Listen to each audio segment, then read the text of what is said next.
Okay, you too. So I want to get to some policy issues, but first I've got to ask you about this nasty fight that has broken out between you and Ted Cruz. Do you categorically guarantee that nobody on your campaign, nobody tied to your campaign, had anything to do with this National Enquirer story? Totally. I had nothing to do with it. The campaign had absolutely nothing to do with it. He's got a problem with the National Enquirer. I have no control over the National Enquirer. I didn't even know about the story. I just got it last night. Somebody sent it to me over to read so I could at least see what it said.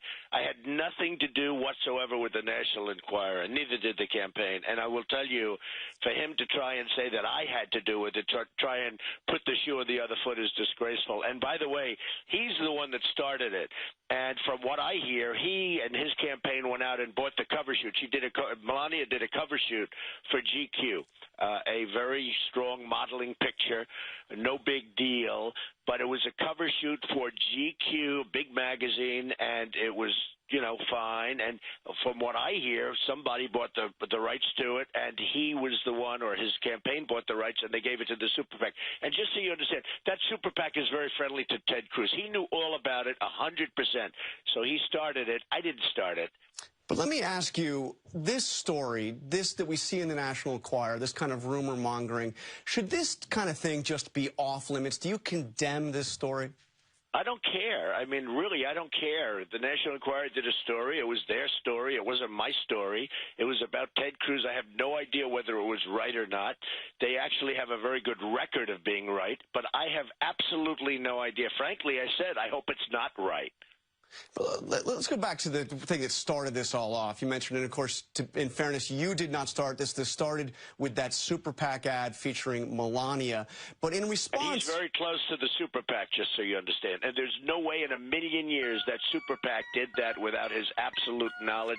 Don't forget, I call him Lion Ted. I call him that because nobody that I've known a lot tougher people over the years in business, but I've never known anybody that lied like Ted Cruz. But let me ask you, though, because in response, you said in that tweet that you would spill the beans on Heidi Cruz. What did you mean by that? Spill what beans? Well, there are things about Heidi that I don't want to talk about, but I'm not going to talk about them. I mean, you can look, but I wouldn't talk about them. But what really set Cruz off was when you retweeted that photo, that unflattering photo of Heidi Cruz. Well, it was a retweet that somebody sent to me, and it was a retweet. Now, look, what he did was far worse. I mean, he takes out a thing and sends it to Utah, to the voters of Utah, and it was a cover shoot, and it was, by a big magazine. She was a very, very successful model, big model, and did lots of shoots and lots of cover shoots. And to send that like it was some kind of a bad picture was disgusting to me. I thought it was disgusting. And they put they make me like the bad guy here. I'm just responding to what he does. I respond. I counterpunch. But I'm responding to what he does. But always the press likes to make me the bad guy. He's the one that started it. He knew about the picture. He may have even bought the rights to the picture, meaning his campaign. And the Super PAC had it. He's very close to the Super PAC. I didn't start this. He did. But, a lot of people watch this and they see the way you've responded, and you call yourself a counterpuncher, and it did start with that Super PAC. But they wonder, would you act this way as President of the United States? Would you be doing late-night Twitter wars with world leaders who insulted you?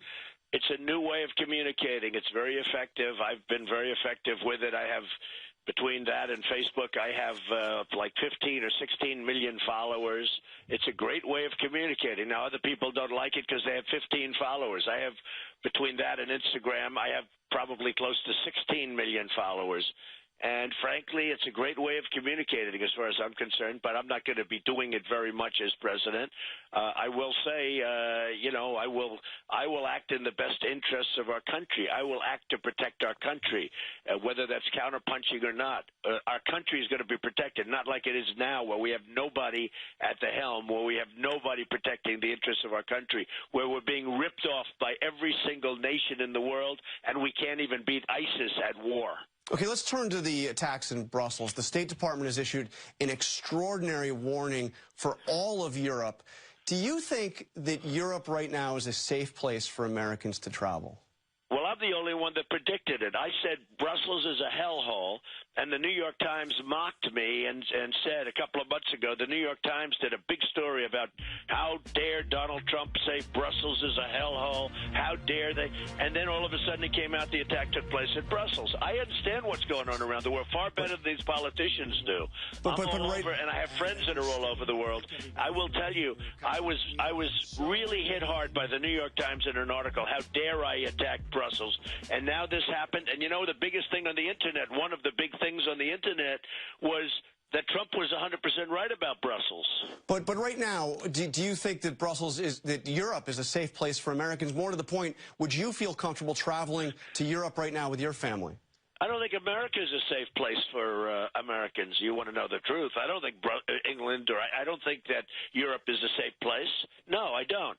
I think there are a lot of problems in Europe that are very, very severe, weak. You know, lots of the free world has become weak. When you look at Brussels, when you look at the way they've handled things from law enforcement standpoints, when you look at Paris, when you look at so many other places, no, it's not. But neither is the United States a safe place because we're allowing thousands of people to come in here. Nobody knows where they're from. Nobody knows who they are. And they're coming in here by the thousands. And let me tell you something, we're going to have problems just as big or bigger than they've got. Now, you gave a series of interviews, New York Times, Washington Post on foreign policy. In both of those, you suggested that NATO needs to do more to carry its weight. I want to ask you about NATO's Article 5 on collective defense, which, of course, goes back to the very beginning of the Cold War. Is that something that is simply out of date and needs to be maybe done away with?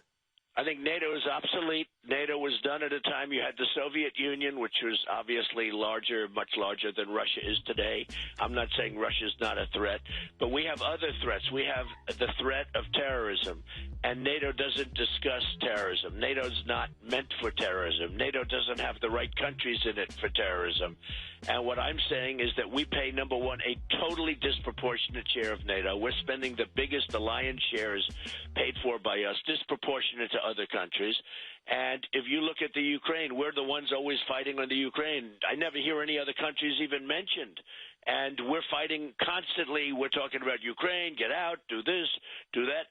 And, I mean, Ukraine's very far away from us. How come the countries near the Ukraine, surrounding the Ukraine, how come they're not opening up and they're not at least protesting? I never hear anything from anybody except the United States. What I'm saying is NATO is obsolete. NATO is obsolete, and it's extremely expensive to the United States, disproportionately so. And we should readjust NATO.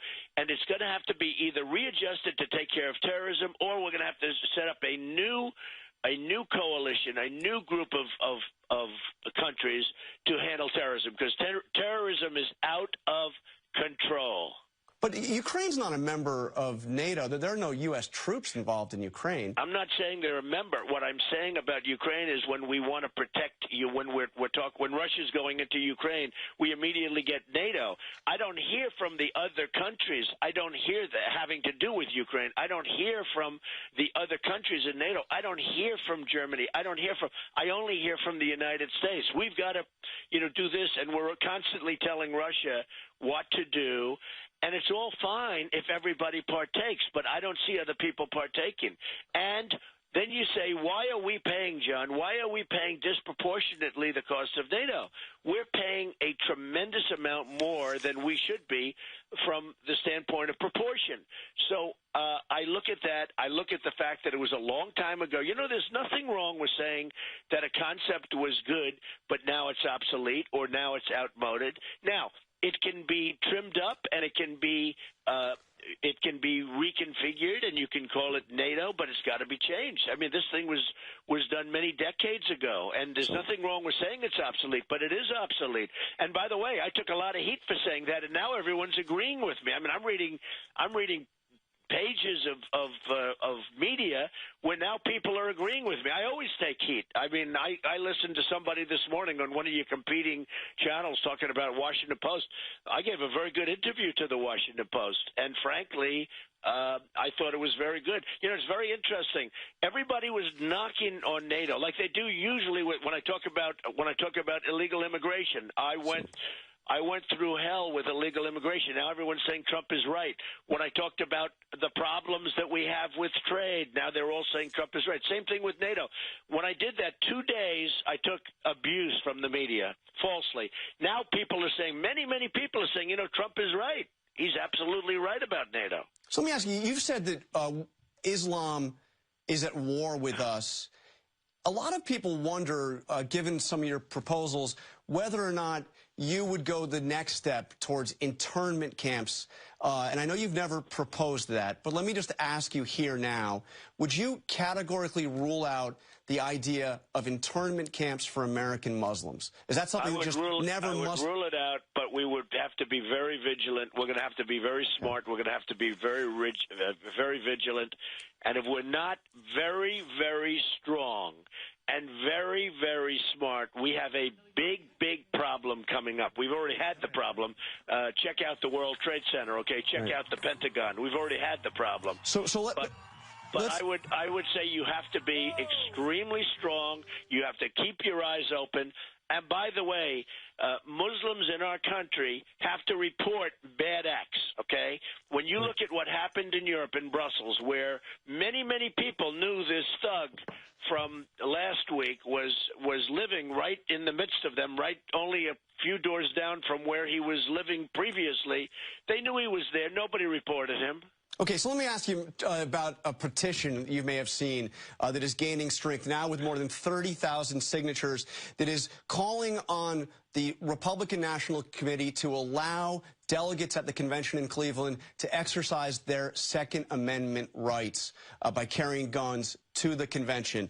They have put this petition. They are calling on presidential candidates like you to, quote, call upon the RNC to rectify this affront to our Second Amendment freedoms and insist upon a suspension of the Quicken Loans Arena unconditional gun-free zone. So let me ask you, what do you think? Should delegates to the Republican convention be allowed to bring guns?